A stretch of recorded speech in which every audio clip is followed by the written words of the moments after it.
gives us a flavour. He mixes it up with the old fashions. Let's bring you in firstly, Gemma, because when you look at a headline like this, we're just going to launch straight into it. The Times, page 19, chief Brexit negotiator was handed £26,000 payout for loss of office. That's bound to cause a bit of a stare. It's unbelievable, isn't it? I mean, Lord David Frost, who was heralded as this Brexit guru at the time, has been compensated, as you say, £26,000, despite the fact he chose to leave office. He wasn't got rid of. And the reason he chose to leave office was because suddenly this withdrawal agreement that he negotiated, he's wanting to distance himself from, because it's essentially a bit of a calamity, what with the Northern Ireland Protocol, which he himself has been quoted as saying, well, it's not sustainable. He's also been quoted as saying, well, we signed this bill under duress, which is interesting, because at the time it was supposed to be oven ready. So quite frankly, he's being rewarded for absolute mediocrity. And yeah, again, with the financial climate the way that it is at the moment, this really does stick in the craw. And, you know, this comes at a time as well when Liz Truss, who was in office for 45 days, is entitled to claim an annual allowance, so not a one-off, every year for the rest of her life, £115,000. Personally, I think this is absolutely disgraceful and needs a massive overhaul. There was a revolving door of sort of failed Tory ministers around this time, you know, when we had a succession of 3 prime ministers in 6 months or whatever, and they've all had these huge payoffs, like an annual salary for many workers who are striking. Yeah, that certainly did raise a few eyebrows. I remember when Liz Truss did announce her resignation, that was certainly one of the things that caused a bit of a stir there.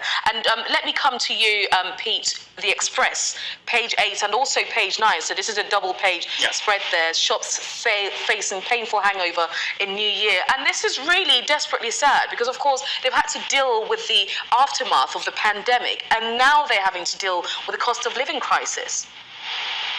Yeah, the cost of living crisis and also the strikes, which are not helping in any shape or form and not keeping people in jobs in shops or in stores. The only thing I will say about this is they're saying that families are curbing their monies and their spending. But I've been out in Liverpool, I've been out in Manchester, I've seen the Christmas markets, I've been out in Chester, Outlet Village. You can't get in the shops. So, I mean, where all the money's coming from, I do not know.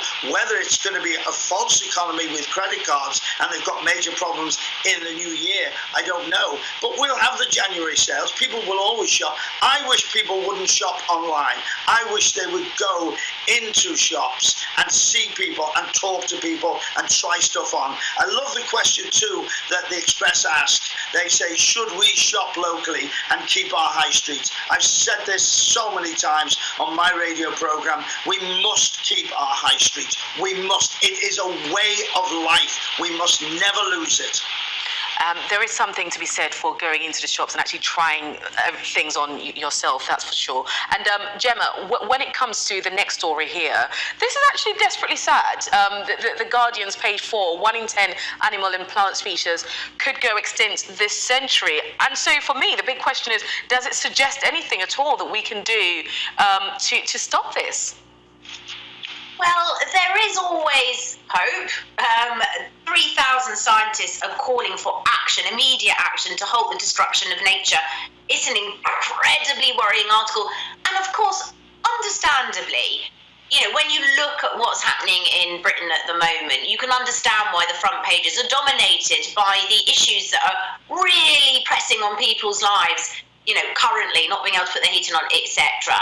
And yet, you know, you've got this story on this page inside the paper, and you read it and you just think, wow, it's sort of overwhelming, saying that 1 in 10 species, plant and animal species, are at risk of being extinct. And then that has a massive knock-on effect. So if you've got, for instance, predators losing their prey or parasites losing their host. So in terms of the ecosystems, the chains, the biodiversity, I mean, it's about as big as it gets. It's huge and very worrying for our poor future generations who are going to have to bail us out, because this lot don't seem to be making priority. Absolutely. And another thing that's very worrying as well is this next headline piece that I'm looking at here in the Eye. Pension firms may be forced to talk us out of retiring. I mean, how long do they want us to keep going for? Till we're 90?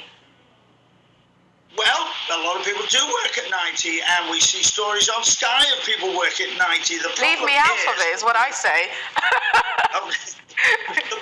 The proportion of 16 to 64-year-olds who are economically inactive is 20%, and that is very worrying.